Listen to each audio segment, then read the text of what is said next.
துலா ராசி அன்பர்களுக்கு இருக்கக்கூடிய குணாதிசயம் எப்படி இருக்கும் அப்படின்னா, அந்த ராசியிலேயே உச்சமாகக்கூடிய கிரகம் சனி பகவான், நீச்சமாகக்கூடிய கிரகம் சூரியன், ஆட்சி பெறக்கூடிய கிரகம் சுக்கிரன்.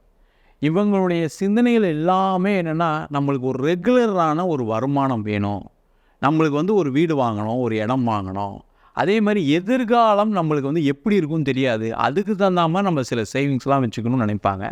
ஆனால் அதெல்லாம் வாழ்க்கையில் இவங்களால் சாதிக்க முடியாத ஒரு விஷயமாகவே மாறிக்கிட்டே இருக்கும். இந்த துளாராசி என்பவர்களுக்கு இருக்கக்கூடிய பெரிய பிரச்சனை என்னென்னா, அது குணமா, அது இயல்பா, இல்லை அவங்களுக்கு ஏற்பட்ட பிரச்சனையான தெரியாது.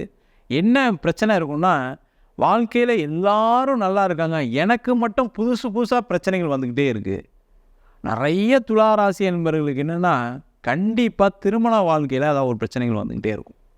அதேமாதிரி நிறைய பேருக்கு சொத்து பிரச்சனை வந்துக்கிட்டே இருக்கும். என்னுடைய அண்ணன் தம்பிக்காக நிறைய விஷயங்கள் பண்ண, கூட இருந்து அவங்கள பார்த்துக்கிட்டேன், நான் தான் இதை படிக்க சொன்னேன், நான் தான் இதை படிக்க வச்சேன், எல்லாம் செஞ்சேன், கடைசியில் அவங்களாம் அதெல்லாம் மறந்துட்டு வாழ்ந்துட்டு இருக்காங்கன்னு சொல்லக்கூடிய ஒரு நிலை பெற்றவர்கள் துளாராசி அன்பர்கள்.